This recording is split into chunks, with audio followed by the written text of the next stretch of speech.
혹시 이런 생각 해보신 적 있으세요?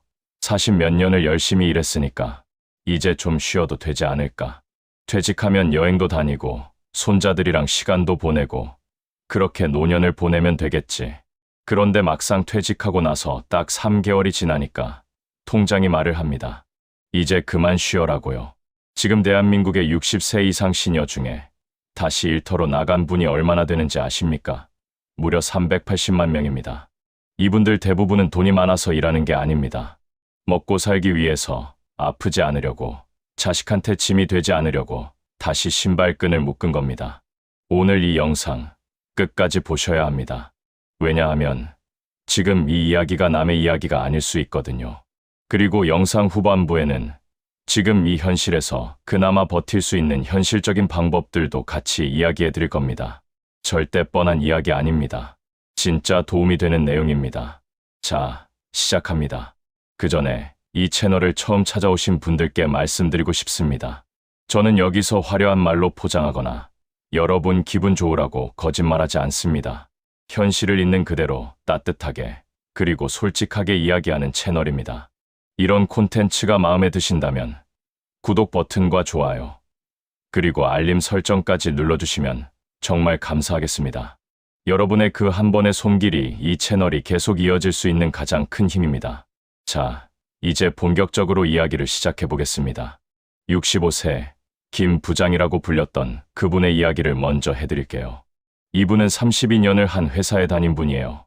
중소기업이었지만 부장 직함도 달고 나름 후배들한테 밥도 사주고 명절 선물도 챙기고 그렇게 살았던 분입니다. 퇴직 때 받은 퇴직금이 6천만 원이었어요. 적지 않은 돈이죠. 그런데 퇴직하고 나서 딱 2년이 지났을 때 그 통장에 남은 돈이 얼마인지 아십니까? 800만 원이었습니다. 뭘 그렇게 썼냐고요? 사실 뭘 크게 쓴 것도 없어요. 아들 결혼할 때 전세 보증금 보태주는데 2천만 원 들어갔고요. 어머니 병원비로 600만 원, 본인 건강검진이랑 치과에서 200만 원, 생활비로 매달 250만 원씩 쓰다 보니까 2년 만에 5,200만 원이 그냥 사라진 겁니다. 퇴직금 6천만 원이요. 2년 만에요. 이분이 처음에는 이렇게 생각했대요. 국민연금 나오면 괜찮겠지. 그런데 막상 국민연금 나온 게 월 78만 원이었습니다. 78만 원. 이걸로 서울에서 한 달을 살아야 해요. 월세는 없다 치더라도 관리비에 공과금에 밥 먹어야죠. 약 먹어야죠. 교통비 써야죠. 78만 원이 어디로 다 가겠어요. 결국 이분은 퇴직하고 정확히 22개월 만에 다시 일자리를 찾아 나섰습니다. 처음엔 자존심이 있어서 과장이나 팀장급 자리를 알아봤어요. 그런데 현실은 냉정하더라고요. 65세의 팀장을 써주는 회사가 없는 겁니다. 결국 이분이 선택한 일이 뭔지 아세요? 근처 편의점 야간 알바입니다. 새벽 1시부터 아침 7시까지. 지금 12,000원. 한 달 받아봐야 220만 원 조금 넘습니다. 이분이 저한테 이렇게 말씀하셨어요. 자존심이요. 그게 밥을 먹여줍니까? 그 말이 귀에서 한동안 안 떠났습니다. 이건 드라마 이야기가 아닙니다. 지금 이 시간에도 대한민국 어딘가에서 30년 넘게 회사에 충성했던 누군가가 편의점 유니폼을 입고 새벽을 버티고 있다는 게 현실입니다. 자, 그럼 이게 왜 이렇게 됐는지 숫자부터 좀 짚어볼게요. 통계청 자료를 보면 2024년 기준으로 대한민국 60세 이상 인구 중 취업자 수가 약 380만 명입니다. 이 숫자가 매년 늘고 있어요. 불과 5년 전인 2019년에 비하면 40% 가까이 증가한 수치입니다. 그냥 한번 생각해 보세요. 380만 명이면 경상남도 전체 인구보다 많습니다. 그 사람들이 다 은퇴 이후에도 일을 하고 있다는 거잖아요. 그런데 이분들이 일하는 이유를 조사한 자료를 보면 생활비에 보태려고라고 답한 비율이 전체의 62%입니다. 취미로, 보람을 위해서, 건강관리 차원에서 일한다는 분들은 38%고요. 그러니까 60세 이상 취업자 10명 중에 6명 이상이 먹고 살기 위해서 다시 일터로 나가고 있다는 겁니다. 이게 우리가 바라던 노후입니까? 아닙니다. 하지만 이게 지금의 현실입니다. 그러면 도대체 왜 이렇게 된 걸까요? 이걸 이해하려면 우리 부모 세대, 그리고 지금의 60대, 70대 분들이 어떻게 살아왔는지를 한번 돌아봐야 해요. 지금의 60대 후반에서 70대 분들은 대략 1965년에서 1975년 사이에 태어나신 분들입니다. 이분들이 사회에 뛰어들었던 시절이 바로 80년대, 90년대예요. 대한민국이 고도 성장하던 시절이죠. 그때는 열심히만 하면 됐습니다. 열심히 일하면 집 사고, 자식 공부시키고, 어느 정도 노후도 생기겠지 싶었던 시절이에요. 그런데 문제가 뭔지 아세요? 그 시절에는 아무도 노후를 제대로 준비하라고 안 가르쳐줬습니다. 은행에 돈 좀 넣어두면 이자가 10%씩 나왔으니까 저축만 해도 됐었거든요. 그래서 연금이나 노후 설계, 이런 개념이 없이 살아온 분들이 태반이에요. 거기다가 자식 교육에 쏟아부은 돈이 어마어마합니다. 한국에서 자식 하나 대학까지 보내는데 드는 비용이 평균 2억 원에서 3억 원이라는 연구 결과가 있어요. 사교육비, 대학 등록금, 생활비까지 합치면요. 그걸 다 부모가 됐습니다. 자기 노후 자금 쓰면서요. 그리고 결정타가 있었습니다. 그게 뭔지 아세요? 바로 2008년 금융위기, 그리고 코로나 시기입니다. 그 두 번의 경제 충격에서 노후 자금을 잃어버린 분들이 굉장히 많아요.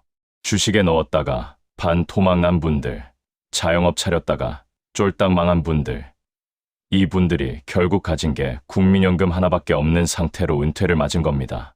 자, 그러면 국민연금 이야기를 좀 해볼게요. 지금 국민연금 평균 수령액이 얼마인지 아십니까? 2024년 기준으로 국민연금 수령자 전체의 평균 월 수령액이 62만 원입니다. 62만 원이요. 물론 30년 이상 납부하신 분들은 120만 원, 150만 원 받으시는 분들도 있어요. 하지만 그건 아주 일부입니다. 나머지 대부분은 30만 원에서 80만 원 사이에 몰려 있어요. 62만 원으로 한 달을 살아보세요. 서울 기준으로 월세 없이 산다 해도 식비만 월 70만 원에서 80만 원이 나갑니다. 거기다가 공과금, 교통비, 통신비, 약값, 당뇨 있으신 분들, 고혈압 있으신 분들은 약값이 한 달에 최소 5만 원에서 15만 원씩 나가요. 이걸 62만 원으로 감당하라고요. 수학이 안 맞습니다. 그래서 나온 현상이 바로 시니어 재취업입니다. 그런데 이 시니어 재취업 시장이라는 게 생각보다 훨씬 냉정하고 가혹합니다. 한 번은 제가 직접 시니어 취업 박람회에 가봤어요. 거기서 만난 분들의 이야기가 너무 인상 깊었습니다.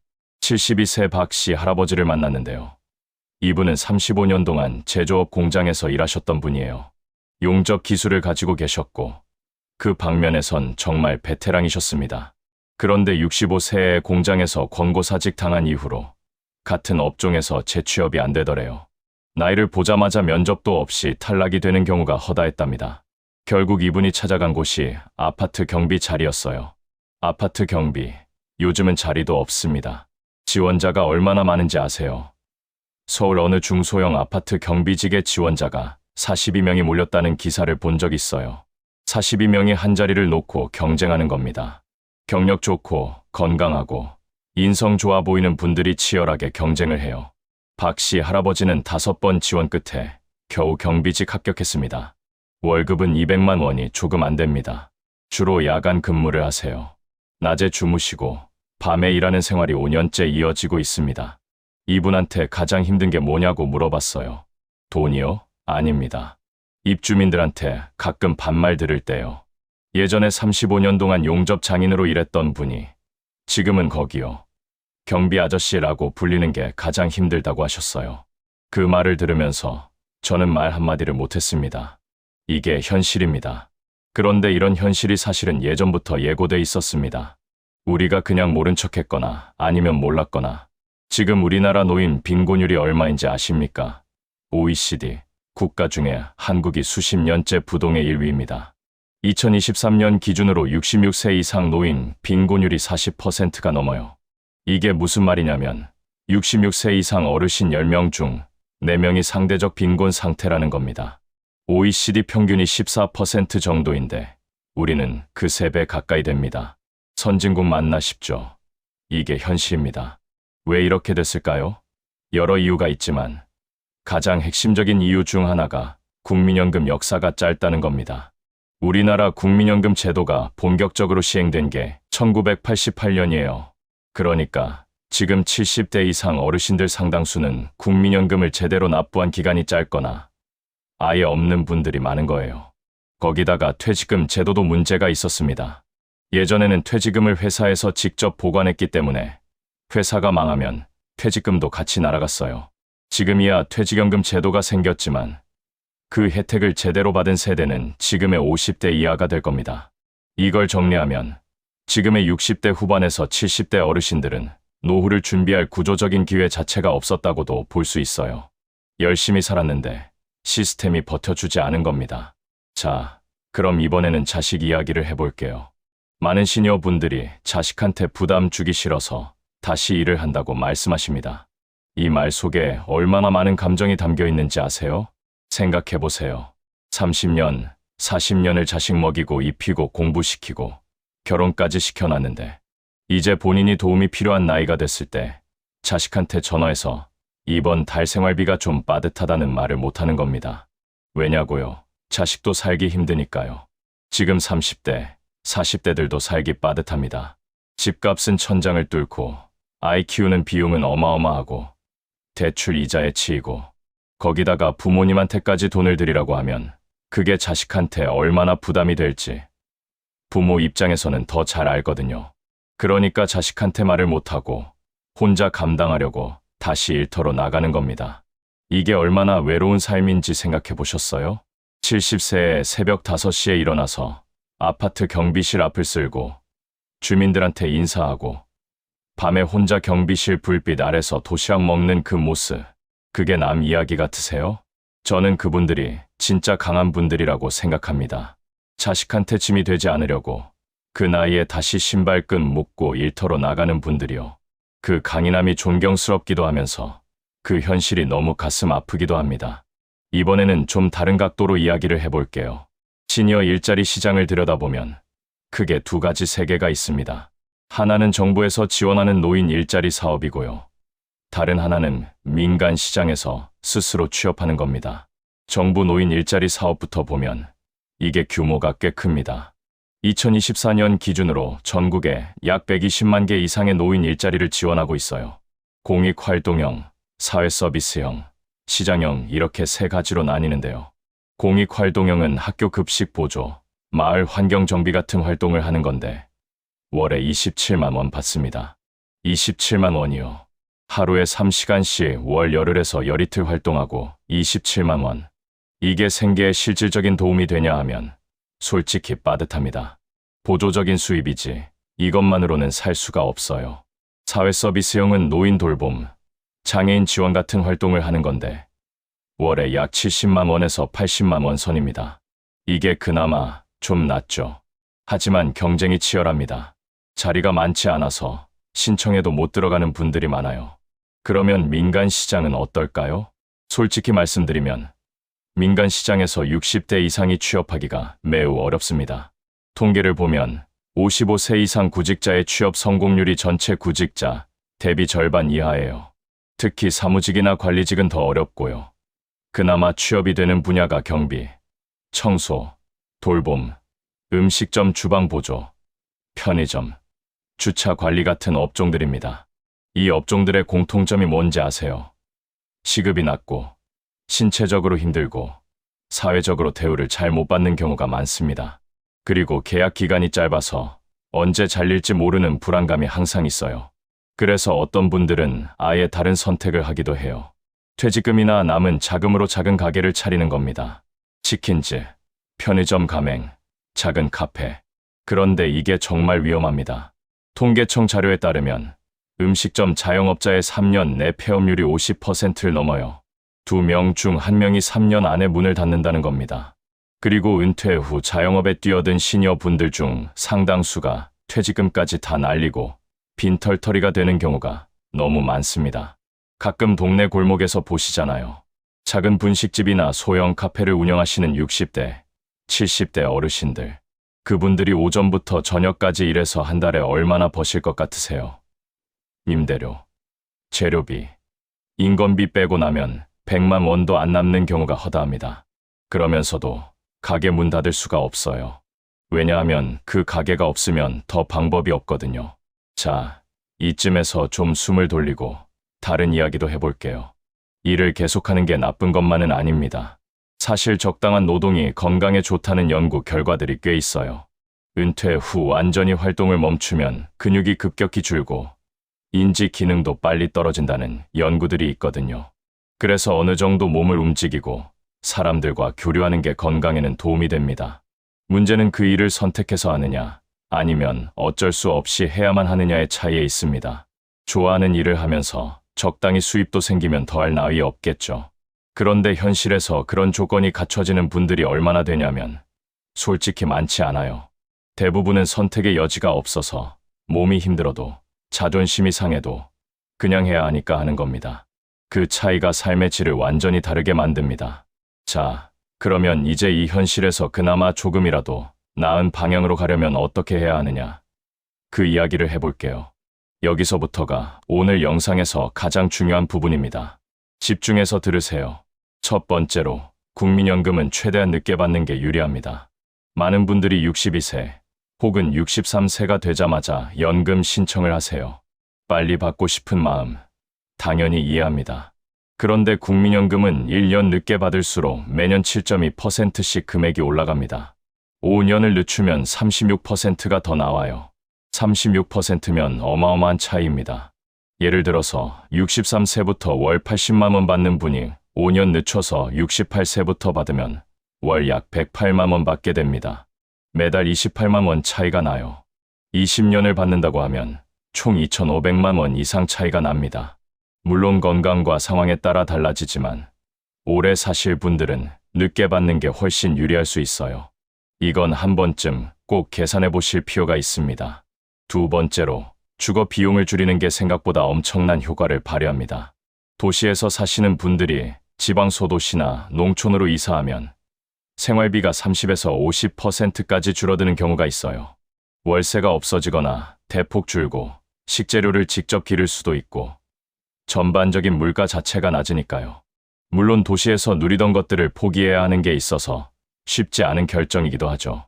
하지만 매달 50만 원, 100만 원씩 나가는 주거비가 줄어든다면 그게 재취업하는 것보다 훨씬 효율적일 수 있습니다. 세 번째로, 재취업을 하신다면 체력보다 경력을 쓸 수 있는 일을 찾으세요. 이게 말은 쉽지만 실제로는 어렵습니다. 하지만 정말 중요합니다. 편의점 야간 알바, 경비직, 주차 관리 같은 일들은 몸이 버텨줄 때까지는 할 수 있지만 언젠가는 한계가 옵니다. 반면에 자신이 수십 년 쌓아온 경험과 지식을 활용할 수 있는 일이라면 더 오래, 더 건강하게 할 수 있어요. 예를 들어서 요리를 잘하시는 분이라면 쿠킹 클래스 강사로 나서는 방법이 있어요. 회계나 세무 쪽 경력이 있는 분들은 세무사 보조나 소규모 장부 정리 일을 할 수 있고요. 글 쓰는 것을 좋아하시는 분들은 지역 신문 기고나 블로그를 통한 수익화를 노려볼 수도 있습니다. 물론 이게 바로 큰돈이 되진 않지만 지속 가능하고 무엇보다 자존감을 지킬 수 있어요. 지역 평생학습관이나 시니어 취업 지원센터에 가보시면 이런 방향으로 연결해주는 프로그램들이 생각보다 많이 있습니다. 활용해 보시는 걸 권장드려요. 네 번째로, 혼자 감당하려 하지 마세요. 이게 제가 가장 강조하고 싶은 부분입니다. 많은 시니어 분들이 주변에 힘들다는 말을 못하세요. 특히 남성 어르신들이 더 그런 경향이 있어요. 나 힘들어라는 말이 약한 것처럼 느껴지니까요. 그런데 사실 그 말을 못하는 게 더 힘든 거예요. 주민센터에 가면 기초연금 상담을 받을 수 있어요. 기초연금은 소득 하위 70% 어르신들한테 나오는 건데 2024년 기준으로 최대 월 33만 원 정도 됩니다. 국민연금이랑 같이 받을 수 있어서 작은 것 같아도 합산하면 생활에 도움이 됩니다. 아직 신청 안 하신 분들 꼭 확인해 보세요. 또 지역사회복지관이나 노인복지관에 가면 무료 급식이나 건강 프로그램 같은 서비스들이 있어요. 이런 걸 이용하면 생활비에서 식비가 줄고 또 사람들도 만나고 덜 외롭게 지낼 수 있습니다. 자존심 때문에 안 가시는 분들이 있는데 그 자존심이 밥을 먹여주지는 않아요. 내가 이 사회에서 살면서 낸 세금으로 만들어진 서비스입니다. 당당하게 이용하시면 됩니다. 다섯 번째로, 이제 막 50대 후반에서 60대 초반이신 분들께 특히 말씀드리고 싶어요. 아직 시간이 있습니다. 지금 당장 시작할 수 있는 게 있어요. 국민연금 추가 납부가 가능하면 하세요. 예전에 납부 안 한 기간을 소급해서 납부하는 임해 계속 가입 제도도 있어요. 이거 활용하면 나중에 받는 금액이 달라질 수 있습니다. 국민연금공단 전화 한 통만 하면 자세한 내용 확인 가능합니다. 그리고 퇴직연금이 있으신 분들은 그걸 IRP 계좌로 이전해서 운용하는 방법도 있어요. 당장 찾아 쓰지 않고 1년, 2년을 더 굴리면 세금 혜택도 받고 금액도 늘릴 수 있거든요. 전문가 상담을 받아보시길 권해드립니다. 6번째로, 건강을 지키는 게 재산을 지키는 것과 같습니다. 노후에 가장 무서운 게 뭔지 아세요? 갑작스러운 질병입니다. 암, 뇌졸중, 심근경색. 이런 병이 걸리면 치료비가 단번에 수천만 원이 나갈 수 있어요. 아무리 열심히 모아놔도 한번 큰 병에 걸리면 다 날아갈 수 있습니다. 그래서 건강보험에서 지원하는 국가건강검진, 이거 절대 빠지지 마세요. 2년에 한 번 무료로 해줍니다. 그리고 동네 보건소에서 만성질환관리 프로그램도 무료로 해주는 경우가 많으니 꼭 확인해보세요. 걷기 운동 하루 30분. 이게 진짜 노후 최고의 투자입니다. 약값이 줄고 병원비가 줄고 무엇보다 일할 수 있는 체력이 유지됩니다. 자, 이번에는 아까 이야기하다 말은 분들의 이야기를 좀 더 해볼게요. 편의점 야간 알바를 하시는 65세 전직 김 부장 이야기를 했잖아요. 그분이 얼마 전에 저한테 문자를 보내셨어요. 새벽 3시에 보낸 문자였는데 이런 내용이었어요. 오늘도 새벽을 버텼습니다. 근데 이상하게 요즘은 덜 힘들어요. 처음엔 자존심 때문에 너무 힘들었는데 지금은 내가 스스로 벌어서 먹고 산다는 게 오히려 뿌듯할 때가 있어요. 이게 맞는 건지 모르겠지만요. 저는 그 문자를 읽으면서 한참 생각했어요. 이게 맞는 건지 모르겠다는 말. 그 말이 얼마나 씁쓸하고 또 동시에 얼마나 강한 사람인지를 보여주는 말인지. 자존심이 상하던 일이 어느 순간 뿌듯함으로 바뀌는 그 과정. 그게 쉬운 일이 아닙니다. 누군가는 그 과정에서 포기하기도 하고 누군가는 무너지기도 해요. 하지만 또 누군가는 그 현실을 받아들이고 자기 방식으로 버텨냅니다. 여러분은 어떤 분이시겠어요? 아까 박씨 할아버지 이야기도 있었잖아요. 경비 일하시는 72세 분. 그분이 경비실 한켠에 작은 화분을 하나 뒀대요. 출퇴근하는 주민들한테 아침마다 꽃 이름을 알려주면서 말을 거신대요. 처음에는 무뚝뚝하게 그냥 지나가던 주민들이 이제는 먼저 인사를 한답니다. 어떤 젊은 아주머니는 가끔 귤을 한 봉지씩 갖다 준다고 하더라고요. 그분이 저한테 이러시더라고요. 젊었을 때는 몰랐는데 나이 들어서 보니까 사람이 사람한테 인사받는 게 이렇게 큰 건 줄 몰랐어요. 저는 이분이 진짜 지혜로운 분이라고 생각해요. 현실이 바뀌지 않으면 그 현실을 바라보는 눈을 바꾸는 것. 그게 말처럼 쉽지 않지만 그렇게 하신 거잖아요. 자, 이번에는 좀 다른 각도에서 이야기를 해볼게요. 사실 이 문제가 개인의 문제만은 아닙니다. 사회 구조적인 문제가 분명히 있어요. 대한민국에서 은퇴 연령이 너무 이르다는 지적이 오래전부터 있어 왔습니다. 평균 퇴직 연령이 49세에서 50세 사이라는 통계가 있어요. 법정 정년은 60세인데 실질적인 주된 일자리에서 떠나는 나이가 49세라는 겁니다. 그러면 국민연금 받는 63세까지 약 15년 가까이 공백이 생겨요. 그 공백을 뭘로 메우겠어요? 그게 지금의 현실을 만든 겁니다. 정부에서도 이걸 알고 계속해서 정책을 내놓고 있어요. 계속 고용지원 제도, 장년 고용지원 사업, 신중년 사회공헌 활동 지원 사업 등등. 이름만 보면 굉장히 잘 갖춰진 것 같아 보이는데 실제 현장에서 효과를 체감하는 분들이 많지 않다는 게 문제예요. 제도와 현실 사이의 거리가 아직 멀다는 거죠. 그리고 기업 문화 문제도 있어요. 많은 기업들이 아직도 나이가 많은 지원자를 꺼리는 게 현실입니다. 법적으로는 나이 차별이 금지돼 있지만 실질적으로는 면접 기회 자체를 주지 않는 경우가 많아요. 이게 바뀌지 않으면 시니어 재취업 문제는 계속될 겁니다. 그럼에도 불구하고 우리는 지금 이 현실 안에서 살아가야 합니다. 제가 오늘 이 영상을 통해서 가장 하고 싶은 말이 이겁니다. 여러분이 이 현실을 마주하고 있다면 창피한 게 아닙니다. 부끄러운 게 아닙니다. 이 현실은 여러분이 열심히 살지 않아서 생긴 게 아니에요. 열심히 살았는데 구조가 버텨주지 못한 겁니다. 그게 먼저 인정받아야 합니다. 그리고 지금 60대, 70대에 다시 일터로 나가고 계신 분들, 그분들의 삶이, 그분들의 노동이 결코 가볍지 않습니다. 그 무게를 아는 사람들이 분명히 있습니다. 또 한 가지 이야기를 더 드릴게요. 이건 제가 취재 과정에서 만난 분인데요. 68세 이순자 할머니라고 하죠. 이분은 남편이 7년 전에 돌아가셨어요. 자녀는 아들이 하나인데 미국에 살고 있습니다. 1년에 한두 번 영상통화를 하고 가끔 돈을 보내주긴 하는데 크게 기댈 수 있는 상황이 아니에요. 이분은 혼자 월세 25만 원짜리 반지하에 살면서 동네 요양원에서 요양보호사 보조 일을 하고 계세요. 나이 많은 다른 어르신들 돌봐드리는 일을요. 월급이 160만 원입니다. 이것저것 빼고 나면 손에 남는 돈이 많지 않아요. 그런데 이분이 이 일을 하면서 얻은 게 뭔지 아세요? 매일 만나는 어르신들이랍니다. 거동이 불편하신 80대 할머니, 치매 초기 할아버지. 이분들을 돌보다 보니까 내가 아직 건강하고 일할 수 있다는 것 자체가 얼마나 다행인지 느끼게 됐대요. 이순자 할머니가 저한테 이런 말을 하셨어요. 선생님, 저한테 이 일이 돈도 중요하지만 사실은 낮에 갈 곳이 있다는 게 더 중요한 것 같아요. 집에 혼자 있으면 너무 무서워요. 낮에 갈 곳이 있다는 것, 이게 노후에 얼마나 중요한 건지 이 말 한마디에 다 담겨 있는 것 같았습니다. 일자리가 단순히 돈을 버는 수단이 아니라 사회와 연결되어 있다는 느낌, 내가 누군가에게 쓸모 있다는 느낌을 주는 역할도 한다는 거잖아요. 물론 그렇다고 해서 이 현실이 괜찮다고 말하는 게 아니에요.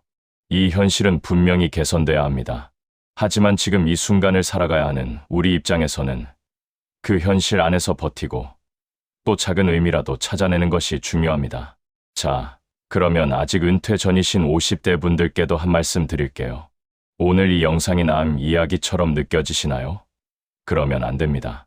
지금의 60대, 70대도 10년, 20년 전에는 50대였어요. 그때 아무 준비 안 하셨던 거예요. 혹은 준비하고 싶었는데 현실이 안 됐거나요. 지금의 50대 분들은 지금이 마지막 기회입니다. 정말 마지막이에요. 60이 되면 선택지가 급격히 줄어듭니다. 그때 가서 후회해봤자 이미 늦은 겁니다. 지금 당장 뭘 해야 하냐고요? 우선 본인의 은퇴 시점부터 정확히 계산해보세요. 언제 주된 일자리를 떠날 것 같은지, 그 시점에서 국민연금 수령까지 몇 년의 공백이 있는지, 그 공백을 어떻게 메울 건지, 이 세 가지만 지금 당장 노트에 적어보세요. 그리고 부부라면 같이 앉아서 솔직한 대화를 나눠보세요.